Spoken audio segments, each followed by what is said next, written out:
Happy Holi বন্ধুরা। দেখো আমি রং মেখে নিয়েছি আর খানিকটা ভিডিও করলাম।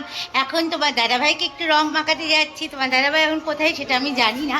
চলো দেখি ও কোথায় আছে। কি গো তুমি কোথায়? কোথাও লুকিয়ে আছে, রং মাখবে না বলে। আর আমি দেখো আমি নিয়ে এসেছি, আজকে তো আমি ওকে রং মাখাবই। কি গো ওই যে চলে এসেছি। এই যে তোমার দাদাভাই কাজে ব্যস্ত, উনি কাজে ব্যস্ত। আসো রং মাখবে, এসো। হোলির দিনে রং না মাখলে হয় বলো? আর তারপর আবার নিজের প্রিয় মানুষের হাতে। সবাই খুব এনজয় করো, আমরাও খুব এনজয় করছি, তোমরাও খুব এনজয় করো। চলো রং মাখিয়ে দিই। এই লোকটা তো শুধু কাজে ব্যস্ত থাকে সবসময়। এসব রং মাখিয়ে দিব। রং মাখো। Happy Holi, happy Holi.